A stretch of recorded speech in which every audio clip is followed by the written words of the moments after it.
December 30 கிறிஸ்து பிறப்பு விழா என் கிழமையின் 6ஆம் நாள். காலை புகழ் மாலை. ஆண்டவரே, எங்கள் இதழ்களை திறந்தருளும், நாங்களும் உம்மை புகழ்ந்திடுவோம். தந்தைக்கும் மகனுக்கும் தூய ஆவிக்கும் ஆட்சி உண்டாவதாக. தொடக்கத்தில் இருந்தது போல் இப்போதும் எப்பொழுதும் என்றென்றும் இருப்பதாக. ஆமீன். அல்லேலூயா. அழைப்பு பல்லவியும் அழைப்பு திருப்பாடலும். கிறிஸ்து நமக்காக பிறந்துள்ளார், வாருங்கள் அவரை நாம் போற்றுவோம். கிறிஸ்து நமக்காக பிறந்துள்ளார், வாருங்கள் அவரை நாம் போற்றுவோம். வாருங்கள் ஆண்டவரை புகழ்ந்து பாடுங்கள், நமது மேய்ப்பின் பார்வையை போற்றி ஆர்ப்பரிங்கள். அவர் திருமுன் நன்றியுடன் செல்வோம், புகழ் பாக்களா அவரை போற்றி அகமகிழ்வோம். ஏனெனில் ஆண்டவன் மாண்புமிகு இறைவன், அனைத்து தெய்வங்களுக்கும் அனைத்திற்கும் மேலான பேரரசர். பூ உலகின் ஆழ்பகுதியில் அவர் தம் கையில் உள்ளன, மலைகளின் கொடுமுடியிலும் அவருக்கே உரியன. கடலும் அவருடையதே, அவரை அதை படைத்தார். உலர்ந்த தரையும் அவர் கைகளை உருவாக்கின. வாருங்கள் தாழ்பணிந்து அவரை தொழுவோம், நம்மை உருவாக்கிய ஆண்டவர் முன் முழந்தாளிடுவோம். அவரை நம் கடவுள், நாமோ அவரது மேய்ச்சலின் மக்கள், நாம் அவர் பேணி காக்கும் ஆடுகள். இன்று நீங்கள் அவர் குரலுக்கு செவி கொடுத்தால் எத்தனை நலம். அன்று மெரிபாவின் பாலை நிலத்தின் மாசாமை செய்தது போல் உங்கள் இதயத்தை கடினப்படுத்தி கொள்ளாதீர்கள். அங்கே உங்கள் மூதாதி என்னை சோதித்தனர், என் செயல்களை கண்டிருந்தும் என்னை சோதித்து பார்த்தனர். 40 ஆண்டுகளின் தலைமுறை எனக்கு வெறுப்பூட்டிதால் நான் உரைத்தது. அவர்கள் உறுதியற்ற உள்ளங்கொண்ட மக்கள், என் வழிகளை அறியாதவர்கள். எனவே நான் சினமுற்று, நான் அழிக்கும் இலைப்பாட்டின் நாட்டிற்குள் நுழையவே மாட்டார்கள் என்று ஆணையிட்டு கூறினேன். தந்தைக்கும் அவனுக்கும் தூய ஆவிக்கும் ஆட்சி உண்டாவதாக. தொடக்கத்தில் இருந்தது போல இப்போதும் எப்போதும் என்றென்றும் இருப்பதாக. ஆமீன். கிறிஸ்து நமக்காக பிறந்துள்ளார், வாருங்கள் அவரை நாம் போற்றுவோம். கிறிஸ்து நமக்காக பிறந்துள்ளார், வாருங்கள் அவரை நாம் போற்றுவோம். பாசுரம். கதிரவன் உதிக்கும் கீழ்த்திசை முதலாய் மறையும் இடம் வரை மண்ணுலகெங்கும் புதிதாய் என்று மறுஇடம் பிறந்த புதல்வன் கிறிஸ்துவை புகழ்ந்திடுவோம். காலமெல்லாம் கடந்த கடவுள் ஏழ்மை உடலை எடுத்திட வந்தார். படைத்தவை உடலால் பால் அடையாது தடுத்திட உடலெடுத்தெம்மை விடுவித்தார். கனிவு நிறைந்த கன்னியின் வயிற்றை நிறைவு செய்தது தேவனின் அருளே. தான் அறியாத தனிமறை பொருளை தானே சுமந்தது தாய்க்கனி உதரம். கற்புடை கன்னியின் கள்ளமிலா உள்ளம், கற்புலனாகா கடவுளின் இல்லம். ஆடவன் அறியா அணங்கு கன்னியும் ஆண்டவன் வாக்கால் கருத்தரித்தாரே. விண்ணகத்தூதர் கபிரியேல் விளம்பியவரை விந்தையாய் விமலி பெற்றெடுத்தாரே. வயிற்றில் மறைந்து இருந்த கிறிஸ்துவை வயிற்றினுள் இருந்த யோவான் உணர்ந்தாரே. புல்தான் மெத்தையோ என மறுத்தார் இல்லை. மாக்கள் குடிலை மனையாக கொண்டார். எவ்வுயிருக்கும் எல்லாம் ஈந்து காப்பவர் ஏழைகளோடு ஏழையாய் ஆனார். அன்னையாம் கன்னியின் ஆருயிர் மகனுடன் உன்னத தந்தையும் தூய நல் ஆவியாரும் மண்ணிலும் விண்ணிலும் மங்கா புகழ் பெற பன்னிசை தின்று பரவி நிற்கின்றோம். ஆமீன். இடையர்களே, நீங்கள் யாரை கண்டீர்கள் என்று எங்களுக்கு எடுத்துரையுங்கள். புவியில் தோன்றியுள்ளவர் யார்? புதிதாய் பிறந்திருக்கும் ஒரு குழந்தையை கண்டோம். வானதூதர் அணிகள் ஆண்டவரை போற்றி புகழ்வதை கேட்டோம். அல்லேலூயா. இடையர்களே, நீங்கள் யாரை கண்டீர்கள் என்று எங்களுக்கு எடுத்துரையுங்கள். புவியில் தோன்றியுள்ளவர் யார்? புதியதாய் பிறந்திருக்கும் ஒரு குழந்தையை கண்டோம். வானதூதர் அணிகள் ஆண்டவரை போற்றி புகழ்வதையும் கேட்டோம். அல்லேலூயா. கடவுளே, நீரே என் இறைவன், உம்மையே நான் நாடுகின்றேன். நீரின்றி வறண்ட தரிசு நிலம் போல் என் உயிர் உம்மீது தாகம் கொண்டுள்ளது. என் உடல் உமக்காக ஏங்குகின்றது. உம் ஆற்றலையும் ஆட்சியையும் காண விளைந்து உம் தூயகம் வந்து உம்மை நோக்குகின்றேன். ஏனெனில் உமது பேரன்பு உயிரினும் மேலானது. என் இதழ்கள் உம்மை புகழ்கின்றன. என் வாழ்க்கை முழுவதும் இவ்வாறே உம்மை போற்றுவேன். கை கூப்பி உமது பெயரை ஏத்துவேன். அறுசுவை விருந்தில் நிறைவடைவது போல் என் உயிர் நிறைவடையும். மகிழ்ச்சி மிகு இதழ்களால் என் வாய் உம்மை போற்றும். நான் படுத்திருக்கையில் உம்மை நினைப்பேன். விழிப்புகளில் உம்மை பற்றியே ஆழ்ந்து சிந்திப்பேன். ஏனெனில் எனக்கு நீர் துணையாயிருக்கின்றேன். உம் இறக்கைகளின் நிழலில் நான் மகிழ்ந்து பாடுகின்றேன். உம்மை நான் உறுதியாய் பற்றி கொண்டேன். உமது வழக்கை என்னை இறுக பிடித்துள்ளது. தந்தைக்கும் மகனுக்கும் தூய ஆவிக்கும் ஆட்சி உண்டாவதாக. தொடக்கத்தில் இருந்தது போல் இப்போதும் எப்பொழுதும் என்றென்றும் இருப்பதாக. இடையர்களே, நீங்கள் யாரை கண்டீர்கள் என்று எங்களுக்கு எடுத்துரையுங்கள். புவியில் தோன்றியுள்ளவர் யார்? புதிதாய் பிறந்திருக்கும் ஒரு குழந்தையை கண்டோம். வானதூதர் அணிகள் ஆண்டவரை போற்றி புகழ்வதையும் கேட்டோம். அல்லேலூயா. இடையர்களை நீங்கள் யாரை கண்டீர்கள் என்று எங்களுக்கு எடுத்துரையுங்கள். புவியில் தோன்றியுள்ளவர் யார்? புதியதாய் பிறந்திருக்கும் ஒரு குழந்தையை கண்டோம். வானதூதர் அணிகள் ஆண்டவரை போற்றி புகழ்வதையும் கேட்டோம். அல்லேலூயா. வானதூதர் இடையர்களுக்கு கூறியதாவது: மாபெரும் மகிழ்ச்சியூட்டும் நற்செய்தியை உங்களுக்கு அறிவிக்கிறேன். ஏனெனில் உலக மீட்பர் உங்களுக்காக இன்று பிறந்துள்ளார். அல்லேலூயா. வானதூதர் இடையர்களுக்கு கூறியதாவது: மாபெரும் மகிழ்ச்சியூட்டும் நற்செய்தியை உங்களுக்கு அறிவிக்கிறேன். ஏனெனில் உலக மீட்பர் உங்களுக்காக இன்று பிறந்துள்ளார். அல்லேலூயா. ஆண்டவரின் அனைத்து செயல்களை நீங்கள் எல்லாம் ஆண்டவரை வாழ்த்துங்கள். என்றென்றும் அவரை புகழ்ந்து பாடி ஏத்தி போற்றுங்கள். வானங்களை ஆண்டவரை வாழ்த்துங்கள். என்றென்றும் அவரை புகழ்ந்து பாடி ஏத்தி போற்றுங்கள். ஆண்டவரின் தூதர்களை ஆண்டவரை வாழ்த்துங்கள். என்றென்றும் அவரை புகழ்ந்து பாடி ஏத்தி போற்றுங்கள். வானத்திற்கு மேலுள்ள நீர்த்திரளை ஆண்டவரை வாழ்த்து. என்றென்றும் அவரை புகழ்ந்து பாடி ஏத்தி போற்றுங்கள். ஆண்டவரின் ஆற்றல்களை நீங்கள் எல்லாம் ஆண்டவரை வாழ்த்துங்கள். கதிரவனை நிலவை ஆண்டவரை வாழ்த்துங்கள். விண்மீன்களை ஆண்டவரை வாழ்த்துங்கள். என்றென்றும் அவரை புகழ்ந்து பாடி ஏத்தி போற்றுங்கள். மலையே பனியே நீங்கள் எல்லாம் ஆண்டவரை வாழ்த்துங்கள். காற்று வகைகளை நீங்கள் எல்லாம் ஆண்டவரை வாழ்த்துங்கள். நெருப்பே வெப்பமே ஆண்டவரை வாழ்த்துங்கள். நடுக்கும் குளிரே கடும் வெயிலே ஆண்டவரை வாழ்த்துங்கள். என்றென்றும் அவரை புகழ்ந்து பாடி ஏத்தி போற்றுங்கள். பனித்திவிலைகளை பனிமலையே ஆண்டவரை வாழ்த்துங்கள். பனிக்கட்டியை குளிர்மையை ஆண்டவரை வாழ்த்துங்கள். உறைபனியை மூடு பனியை ஆண்டவரை வாழ்த்துங்கள். என்றென்றும் அவரை புகழ்ந்து பாடி ஏத்தி போற்றுங்கள். இரவே பகலே ஆண்டவரை வாழ்த்துங்கள். ஒளியே இருளை ஆண்டவரை வாழ்த்துங்கள். மின்னல்களை முகில்களை ஆண்டவரை வாழ்த்துங்கள். என்றென்றும் அவரை புகழ்ந்து பாடி ஏத்தி போற்றுங்கள். மண்ணுலக ஆண்டவரை வாழ்த்துவதாக. மலைகளை குன்றுகளை ஆண்டவரை வாழ்த்துங்கள். நிலத்தில் தளிர்ப்பவையே நீங்கள் எல்லாம் ஆண்டவரை வாழ்த்துங்கள். என்றென்றும் அவரை புகழ்ந்து பாடி ஏத்தி போற்றுங்கள். கடல்களை ஆறுகளை ஆண்டவரை வாழ்த்துங்கள். நீரூற்றுகளை ஆண்டவரை வாழ்த்துங்கள். திமிங்கலங்களை நீர்வாழ் உயிரினங்களை நீங்கள் எல்லாம் ஆண்டவரை வாழ்த்துங்கள். வானத்து பறவைகளை நீங்கள் எல்லாம் ஆண்டவரை வாழ்த்துங்கள். என்றென்றும் அவரை புகழ்ந்து பாடி ஏத்தி போற்றுங்கள். காட்டு விலங்குகளை கால்நடைகளை நீங்கள் எல்லாம் ஆண்டவரை வாழ்த்துங்கள். மண்ணுலக மாந்தர்களை ஆண்டவரை வாழ்த்துங்கள். என்றென்றும் அவரை புகழ்ந்து பாடி ஏத்தி போற்றுங்கள். இஸ்ரேல் மக்களை ஆண்டவரை வாழ்த்துங்கள். ஆண்டவரின் குருக்களை ஆண்டவரை வாழ்த்துங்கள். ஆண்டவரின் ஊழியரை ஆண்டவரை வாழ்த்துங்கள். என்றென்றும் அவரை புகழ்ந்து பாடி ஏத்தி போற்றுங்கள். நீதிமான்களை நீங்கள் அனைவரும் ஆண்டவரை வாழ்த்துங்கள். தூய்மையும் மனத்தாட்சியும் உள்ளவரை ஆண்டவரை வாழ்த்துங்கள். அனனியா அசரியா மிசாவேல் ஆண்டவரை வாழ்த்துங்கள். என்றென்றும் அவரை புகழ்ந்து பாடி ஏத்தி போற்றுங்கள். தந்தை மகன் தூய ஆவியாரை புகழுங்கள். என்றென்றும் அவரை புகழ்ந்து பாடி ஏத்தி போற்றுங்கள். உயர் வானகத்தின் நீ வாழ்த்த பெறுவீராக. என்றென்றும் நீ பாடல் பெறவும் ஆட்சி அடையவும் தகுதியுள்ளவர். வானதூதர் இடையர்களுக்கு கூறியதாவது: மாபெரும் மகிழ்ச்சியூட்டும் நற்செய்தியை உங்களுக்கு அறிவிக்கிறேன். ஏனெனில் உலக மீட்பர் உங்களுக்காக இன்று பிறந்துள்ளார். அல்லேலூயா. வானதூதர் இடையர்களுக்கு கூறியதாவது: மாபெரும் மகிழ்ச்சியூட்டும் நற்செய்தியை உங்களுக்கு அறிவிக்கிறேன். ஏனெனில் உலக மீட்பர் உங்களுக்காக இன்று பிறந்துள்ளார். அல்லேலூயா. இன்று நமக்காக ஒரு குழந்தை பிறந்துள்ளார். அவர் திருப்பெயரோ வலிமைமிகு இறைவன் என்று அழைக்கப்படும். இன்று நமக்காக ஒரு குழந்தை பிறந்துள்ளார். அவர் திருப்பெயரோ வலிமைமிகு இறைவன் என்று அழைக்கப்படும். புதியதோர் பாடலை ஆண்டவருக்கு பாடுங்கள். அவருடைய அன்பர் சபையில் அவரது புகழை பாடுங்கள். தம்மை படைத்தவரை குறித்து இஸ்ரேலர் மகிழ்வராக. தம் அரசரை முன்னிட்டு சீயோனின் மக்கள் களி கூறுவார்களாக. நடனம் செய்து அவரது பெயரை போற்றுவார்களாக. மத்தளம் கொட்டி யாழிசைத்து அவரை புகழ்ந்து பாடுவார்களாக. ஆண்டவர் தம் மக்கள் மீது விருப்பம் கொள்கின்றார். தாழ்நிலையிலுள்ள அவர்களுக்கு மீட்பளித்து மேன்மைப்படுத்துவார். அவருடைய அன்பர் மேன்மையடைந்து களி கூறுவராக. மெத்தைகளில் சாய்ந்து மகிழ்ந்து கொண்டாடுவராக. அவர்களின் வாயில் இறை புகழ் இருக்கட்டும். அவர்களின் கையில் இருபுறமும் கூர்மையான வாள் இருக்கட்டும். அவர்கள் வேற்றினத்தாரிடம் பழி தீர்த்து கொள்வார்கள். மக்களினங்களுக்கு தண்டனை தீர்ப்பிடுவார்கள். வேற்றின மன்னர்களை விலங்கிட்டு சிறை செய்வார்கள். உயர்குடி மக்களை இரும்பு விலங்குகளால் கட்டுவார்கள். முன்குறித்து வைத்த தீர்ப்பை அவர்களிடம் நிறைவேற்றுவார்கள். இத்தகைய மேன்மை ஆண்டவர் தம் அன்பர் அனைவருக்கும் உரித்தானது.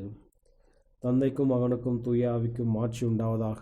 தொடக்கத்தில் இருந்தது போல் இப்போதும் எப்பொழுதும் என்றென்றும் இருப்பதாக. இன்று நமக்காக ஒரு குழந்தை பிறந்துள்ளார். அவர் திருப்பெயரோ வலிமைமிகு இறைவன் என்று அழைக்கப்படும். இன்று நமக்காக ஒரு குழந்தை பிறந்துள்ளார். அவர் திருப்பெயரோ வலிமைமிகு இறைவன் என்று அழைக்கப்படும். இறைவாக்கினர் ஏசாயா நூலிலிருந்து வாசகம். ஒரு குழந்தை நமக்கு பிறந்துள்ளார், ஓர் ஆண்மகவு நமக்கு தரப்பட்டுள்ளார். ஆட்சி பொறுப்பு அவர் தோள்மேல் இருக்கும். அவர் திருப்பெயரோ வியத்தகு ஆலோசகர், வலிமை மிகு இறைவன், என்றுமுள்ள தந்தை, அமைதியின் அரசர் என்று அழைக்கப்படும். ஆண்டவரின் அருள்வாக்கு. இறைவா உமக்கு நன்றி. ஆண்டவர் நமது மீட்பை அறிய செய்துள்ளார். அல்லேலூயா, அல்லேலூயா. ஆண்டவர் நமது மீட்பை அறிய செய்துள்ளார். அல்லேலூயா, அல்லேலூயா. அவர் தமது மீட்கும் வல்லமையை வெளிப்படுத்தினார். ஆண்டவர் நமது மீட்பை அறிய செய்துள்ளார். அல்லேலூயா, அல்லேலூயா. தந்தைக்கும் மகனுக்கும் தூய ஆவிக்கும் ஆட்சி உண்டாவதாக. ஆண்டவர் நமது மீட்பை அறிய செய்துள்ளார். அல்லேலூயா, அல்லேலூயா. முதல் வாசகம். குலைசேயருக்கு எழுதிய திருமுகத்திலிருந்து வாசகம்.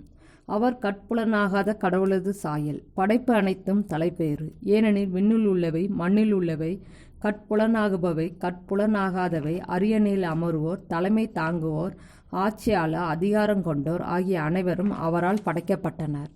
அனைத்தும் அவர் வழியாய் அவருக்காக படைக்கப்பட்டன. அனைத்துக்கும் முந்தியவர் அவரே. அனைத்தும் அவரோடு இணைந்து நிலை பெறுகின்றன. திருச்சபையாக உடலுக்கு தலையும் தொடக்கமும் அவரே. எல்லாவற்றுள்ளும் முதன்மை பெறுமாறு இறந்து உயிர் தெழுந்தவருள் அவர் தலைப்பேறு ஆனார். தம் முழு நிறைவும் அவர்கள் குடிக்கொள்ள கடவுள் திருவுளம் கொண்டார். சிலுவையில் இயேசு சிந்திய இரத்தத்தால் அமைதியை நிலைநாட்டவும், விண்ணில் உள்ளவை மண்ணில் உள்ளவை அனைத்தையும் அவர் வழி தம்மோடு ஒப்புரவாக்கவும் கடவுள் திருவுளம் கொண்டார். முன்பு நீங்கள் இறைவனோடு உறவற்றவர்களாய் இருந்தீர்கள். அவரை பகைக்கும் உள்ளம் உடைந்தோராய் தீய செயல் புரிந்து வந்தீர்கள். இப்பொழுது நீங்கள் தூயோராகவும் மாசற்றோராகவும் குறை சொல்லுக்கு ஆளாகாதாராகவும் தம்முன் விளங்குமாறு ஊனுடல் எடுத்த தம் மகனது சாவின் வழியாக கடவுள் உங்களை தம்மோடு ஒப்புரவாக்கினார். நீங்கள் நற்செய்தியை கேட்டு பெற்றுக்கொண்ட எதிர்நோக்கை இழந்து விடாமல் நம்பிக்கையை அடித்தளமாக கொண்டு அதில் உறுதியாக நிலைத்திருங்கள். உலகெங்கும் படைப்பு அனைத்திற்கும் நற்செய்தி பறைசாற்றப்பட்டுள்ளது. பவுலாகிய நான் இந்நற்செய்தியை அறிவிக்கும் திருத்தொண்டன் ஆனேன். இப்பொழுது உங்கள் பொருட்டு துன்புறுவதில் நான் மகிழ்ச்சி கொள்கிறேன். கிறிஸ்து தம் உடலாகிய திருசபைக்காக வேதனையுற்றார். அவர் மேலும் பட வேண்டிய வேதனையை என் உடலில் ஏற்று நிறைவு செய்கிறேன். என் மூலம் இறைவார்த்தையை முழுமையாக உங்களுக்கு வழங்கும் பொறுப்பை கடவுள் எனக்கு கொடுத்தார். எனவே நான் திருத்தொண்டன் ஆனேன். நான் வழங்கும் இறைவார்த்தை ஊழியாக தலைமுறையாக மறைந்திருந்த இறை திட்டத்தை பற்றியது. அத்திட்டம் இப்பொழுது இறை மக்களுக்கு வெளிப்படுத்தப்பட்டிருக்கிறது. மக்கள் இனங்களிடையே அது அளவற்ற மாட்சியுடன் செயல்படுகிறது என்பதை தம் மக்களுக்கு தெரிவிக்க கடவுள் திருவுளம் கொண்டார். உங்களுள் இருக்கும் கிறிஸ்துவை பற்றியதே அத்திட்டம். மாட்சி பெறுவோம் என்னும் எதிர்நோக்கே அவரை அளிக்கிறார். கிறிஸ்துவை பற்றிய நாங்கள் அறிவித்து வருகிறோம்.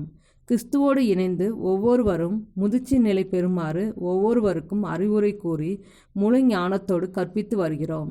இதற்காகவே வல்லமையோடு என்னுள் செயல்படும் அவருடைய ஆற்றலுக்கு ஏற்ப வருந்தி பாடுபட்டு உழைக்கிறேன். உங்களுக்காகவும் இலவோதியா நகர மக்களுக்காகவும் என்னை நேரில் பார்த்திராத மற்ற அனைவருக்காகவும் நான் மிகவும் வருந்தி உழைக்கிறேன். இதை நீங்கள் அறிந்து கொள்ள வேண்டுமென விரும்புகிறேன். என் உழைப்பால் உள்ளங்கள் யாவும் ஊக்கமடைந்து அனைவரும் அன்பினால் ஒன்றாக இணைக்கப்பட வேண்டும். இவ்வாறு கடவுளுடைய மறைப்பொருளாகிய கிறிஸ்துவை யாவரும் அறிந்து உணர வேண்டும். அந்த அறிவுத்திறனால் உறுதியான நம்பிக்கையை அவர்கள் நிறைவாக பெற வேண்டும். இதுவே என் விருப்பம். ஞானமும் அறிவும் ஆகிய செல்வங்கள் அனைத்தும் கிறிஸ்துவில் மறைந்துள்ளன. ஆண்டவரின் அருள்வாக்கு. இறைவனுக்கு நன்றி. இரண்டாம் வாசகம். குருவான புனித இப்போலிட் தவறான கொள்கைகளுக்கு எதிராக எழுதிய ஆய்வுக் கட்டுரை. மனு உருவான வார்த்தை மனிதனை இறைவனாக்குகின்றது. நமது விசுவாசம் வெற்று வார்த்தைகளை அடித்தளமாக கொண்டு எழுப்பப்பட்டதல்ல. வெறும் சபலத்தினாலோ போலியான வாதங்களினாலோ நாம் ஏமாறுவது கிடையாது. மாறாக இறைவனது வல்லமையால் பேசப்படும் வார்த்தைகளில் நம் விசுவாசத்தை வைக்கின்றோம். இவற்றை இறைவனது கட்டளைக்கேற்ப வார்த்தையே பேசினார். கீழ்ப்படியாமையினின்று மனிதரை மீண்டும் தம் வசமாக்கிக் கொள்ள இறைவன் விரும்பினார். பலாத்காரத்தினால் அவனை அடிமைத்தனத்திற்கு தாழ்த்தி இதை செய்ய அவர் விரும்பவில்லை.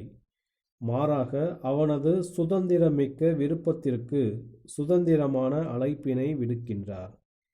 இறைவாக்கினர்கள் வாயிலாக முதலில் வார்த்தை பேசினார். ஆனால் குறைவாகவே புரிந்து கொள்ளக்கூடிய தெளிவற்ற மொழியில் அந்த செய்தி புதைந்திருந்ததால் இறுதி நாட்களில் தந்தையானவர் வார்த்தையை நேரிடையாக அனுப்பினார். அவரை வெளிப்படையாக காட்டும்படி கட்டளையிட்டார். இவ்வாறு உலகம் அவரை கண்டு மீட்படையும். கன்னியிடமிருந்து உடலை ஏற்றுக்கொண்டதால் அவர் நமது வீழ்ச்சியுற்ற இயல்பை திருத்தி அமைத்தார் என்பது நமக்கு தெரியும். அவரது மனித இயல்பு நம்முடையதை போன்று அதே களிமண்ணால் உருவானது என்பது நமக்கு தெரியும். இது இல்லை என்றால் தம்மை பின்பற்ற வேண்டும் என எதிர்பார்க்கும் ஆசிரியனைப் போல் அவர் இருந்திருக்க மாட்டார். என்னை விட வேறு தன்மையை அவர் கொண்டிருந்தால் அவர் செய்ததைப் போல் நான் செய்ய வேண்டும் என்று நிச்சயமாக கட்டளை இட்டிருக்க மாட்டார். ஏனெனில் என் சொந்த இயல்பினால் நான் மிகவும் பலவீனன். அவரது நன்மைத்தனத்தோடும் நீதியோடும் இத்தகைய கோரிக்கை பொருந்தாது. இல்லை, நம்மை விட வேறுபட்டவராக அவரை நாம் கருத வேண்டுமென்று அவர் விரும்பவில்லை. எனவே அவர் உழைத்தார், பசியுற்றார், தாகம் கொண்டார், உறங்கினார். அவரது பாடுகளை எதிர்ப்பின்றி தாங்கிக் கொண்டார். சாவிற்கு அவர் கீழ்ப்படிந்தார். அவரது உயிர்ப்பை வெளிப்படுத்தினார். இவ்வழிகளிலெல்லாம் அவர் தமது சொந்த மனித தன்மையை நம் இனத்தின் முதற்கனிகளாக ஒப்பு கொடுத்தார். இவ்வாறு துன்பங்கள் நம் வழியே வரும்போது நாம் நம்பிக்கை இழக்காமலிருக்க செய்தார். அவர் பெற்ற அதே சன்மானத்தை நாமும் பெறுவோம் என நம்மை ஆசையோடு எதிர்நோக்க செய்தார். ஏனெனில் அதே மனிதத்தன்மையை நாமும் பெற்றுள்ளோம் என்பது நமக்கு தெரியும். உண்மை கடவுளை நாம் அறிந்ததும் நம் உடல்களும் நம் ஆன்மாக்களும் சாகாமையையும் அழியாமையையும் பெற்றுக்கொள்ளும். விண்ணரசில் நாம் நுழைவோம். ஏனெனில் பூவுலகில் நாம் வாழ்ந்தபோது விண்ணக அரசரை நாம் ஏற்றுக்கொண்டோம். இறைவனது நண்பர்களாகவும் கிறிஸ்துவின் உடன் உரிமையாளர்களாகவும் இருக்கப்போகும் நாம் தீய ஆசைகளுக்கோ நாட்டங்களுக்கோ உடல் வேதனைக்கோ ஆன்ம வேதனைக்கோ அடிபணிய போவதில்லை. ஏனெனில் நாம் இறைத்தன்மையை பெற்றிருப்போம். நமது மனித இயல்பின் பொருட்டு இவற்றை நாம் தாங்க வேண்டுமென இறைவன் நம்மை அனுமதித்தார். ஆனால் நாம் இறைத்தன்மை பெறும்போது, சாகாமையை அணிந்து கொள்ளும்போது அவரது சொந்த குணாதிசயங்களில் நமக்கு ஒரு பங்கினை இறைவன் வாக்களித்துள்ளார். உன்னையே அறிந்துகொள் என்னும் முதுமொழியின் பொருள் யாதெனில், நம் சொந்த சாயலில் நம்மை படைத்த இறைவனை நம்மில் நாம் கண்டுகொள்ளவும் ஏற்றுக்கொள்ளவும் வேண்டும் என்பதே. ஏனெனில் இதை நாம் செய்தால் நம்மை உருவாக்கியவரால் நாம் முறையே கண்டுகொள்ளப்பட்டு ஏற்றுக்கொள்ளப்படுவோம். எனவே நம்மோடு நாம் பகைமை பாராட்ட வேண்டாம். மாறாக தாமதிக்காமல் நாம் வாழும் வழியை மாற்றிக்கொள்வோம். ஏனெனில் படைப்பனைத்திற்கும் மேலாக உயர்த்தப்பட்ட இறைவனாகிய கிறிஸ்து மனிதனின் பாவத்தை பறித்து கொண்டு நம் வீழ்ச்சியுற்ற இயல்பை திருத்தி அமைத்தார். ஆதியில் இறைவன் மனிதனை தம் சாயலாக படைத்தார். இவ்வாறு நம் மீது அவர் கொண்ட அன்பிற்கு அத்தாட்சி அளித்தார். அவரது புனித கட்டளைகளுக்கு நாம் கீழ்ப்படிந்து அவரது நன்மைத்தனத்தை பின்பற்ற நாம் கற்றுக்கொண்டால் நாம் அவரை போல் மாறுவோம். அவரும் நம்மை மேன்மைப்படுத்துவார். இறைவன் பிச்சைக்காரர் அல்ல. அவரது சொந்த மகிமையின் பொருட்டு அவரது இறைத்தன்மையில் நமக்கு ஒரு பங்கினை அவர் அளித்துள்ளார். குருவான புனித இப்போலிட்டஸ் தவறான கொள்கைகளுக்கு எதிராக எழுதிய ஆய்வுக் கட்டுரை. இன்றைய நற்செய்தி வாசகம். லூக்கா எழுதிய தூய நற்செய்தியிலிருந்து வாசகம். ஆசேர் குலத்தை சேர்ந்த பானுவேலின் மகளாகிய அன்னா என்னும் இறைவாக்கினர் ஒருவர் இருந்தார். அவர் வயது முதிர்ந்தவர். மணமாகி 7 ஆண்டுகள் கணவரோடு வாழ்ந்த பின் கைம்பெண் ஆனவர். அவருக்கு வயது 84. அவர் கோவிலை விட்டு நீங்காமல் நோன்பிருந்து மன்றாடி அல்லும் பகலும் திருப்பணி செய்து வந்தார். அவரும் அந்நேரத்தில் அங்கு வந்து கடவுளை புகழ்ந்து எருசலேமின் மீட்புக்காக காத்திருந்த எல்லாரிடமும் அக்குழந்தையை பற்றி பேசினார். ஆண்டவருடைய திருச்சட்டப்படி எல்லாவற்றையும் செய்து முடித்த பின்பு அவர்கள் கலிலேயாவில் உள்ள தங்கள் ஊராகிய நாசரேத்துக்கு திரும்பி சென்றார்கள். குழந்தையும் வளர்ந்து வலிமை பெற்று ஞானத்தால் நிறைந்து கடவுளுக்கு உகந்ததாய் இருந்தது. ஆண்டவரின் அருள்வாக்கு. கிறிஸ்துவே உமக்கு புகழ். செக்கரியாவின் பாடலும் முன்மொழியும். ஆண்டவர் பிறப்பின் போது விண்ணக தூதர் அணி பண்ணிசைத்ததாவது, அரியணையில் வீட்டிற்கும் நம் கடவுளுக்கும் ஆட்டுக்குட்டிக்கும் புகழ் உண்டாகுக. ஆண்டவர் பிறப்பின் போது விண்ணக தூதர் அணி பண்ணிசைத்ததாவது, அரியணையில் வீற்றிருக்கும் நம் கடவுளுக்கும் ஆட்டுக்குட்டிக்கும் புகழ் உண்டாகுக. இஸ்ரேலின் கடவுளாகிய ஆண்டவரை போற்றுவோம், ஏனெனில் அவர் தம் மக்களை தேடி வந்து விடுவித்தருளினார். தம் தூய இறைவாக்கின வாயினார் தொடக்கம் முதல் அவர் மொழிந்தபடியே அவர் தம் ஊழியராகிய தாவீதின் குடும்பத்தில் வல்லமையுடைய மீட்பர் ஒருவர் நமக்காக தோன்ற செய்தார். நம் பகைவரிடமிருந்தும் நம்மை வெறுப்போர் அனைவரும் பிடியிலிருந்து நம்மை மீட்பார். அவர் நம் மூதாதையருக்கு இரக்கம் காட்டி தம் தூய உடன்படிக்கை நம் தந்தையாகிய ஆபிரகாமுக்கு அவர் இட்ட ஆணையை நிறைவேற்ற நினைவு கொண்டார். இவ்வாறு நாம் பகைவரின் பிடியிலிருந்து விடுவிக்கப்பட்டு தூய்மையோடும் நேர்மையோடும் வாழ்நாள் எல்லாம் அச்சமின்றி அவர் திருமுன் பணி செய்யுமாறு வழிவகுத்தார். குழந்தாய், நீ உன்னத கடவுளின் இறைவாக்கின எனப்படுவாய், ஏனெனில் பாவ மன்னிப்பால் வரும் மீட்பை அவர் தம் மக்களுக்கு அறிவித்து ஆண்டவருக்கான வழியை செம்மைப்படுத்த அவர் முன்னே செல்வாய்.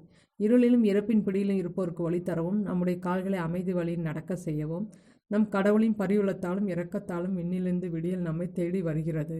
தந்தைக்கும் மகனுக்கும் தூய ஆவிக்கும் ஆட்சி உண்டாவதாக.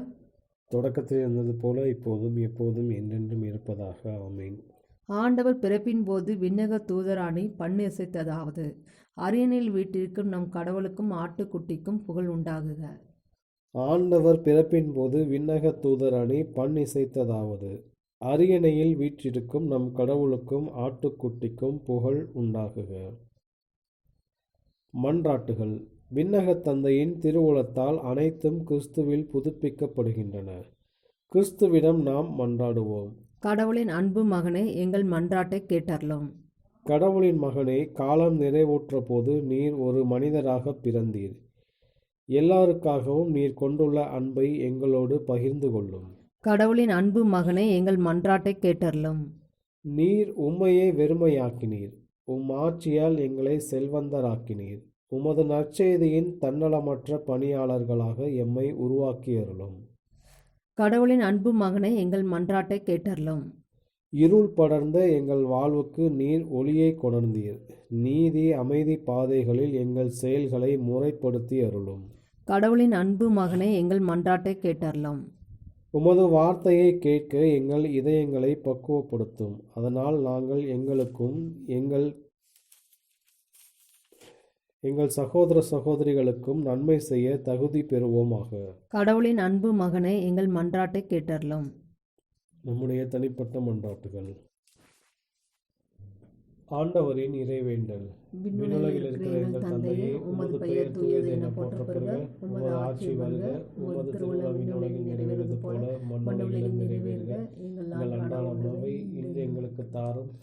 எங்களுக்கு எதிராக குற்றம் செய்வோரை நாங்கள் மன்னிப்பது போல எங்கள் குற்றங்களை மன்னியும். எங்களை சோதனைக்கு உட்படுத்தாதையும் தீமையிலிருந்து எங்களை விடுவித்தருளும். கிறிஸ்துவின் சமாதானம் உம் ஆன்மாவோடு இருப்பதாக. இறுதி மன்றாட்டு. எல்லாம் வல்ல கடவுளாகிய தந்தையே, உம் ஒரே மகனின் மனித பிறப்பு எங்களது புதிய வாழ்வின் தொடக்கமாய் அமைந்திட செய்தீர். அவர் எங்களை பாவ கொடுமைகளினின்று விடுவிப்பாராக. உம்மோடு தூய ஆவியின் ஒன்றிப்பில் இறைவனாய் என்றென்றும் வாழ்ந்து ஆட்சி செய்கின்ற எங்கள் ஆண்டவரும் உமது திருமகனும் ஆகிய கிறிஸ்து வழியாக உம்மை மன்றாடுகிறோம். ஆமீன். ஆண்டவர் நம்மை ஆசீர்வதித்து தீமைகள் அனைத்திருந்தும் பாதுகாத்து நிலை வாழ்வுக்கு அழைத்துச் செல்வாராக. ஆமீன்.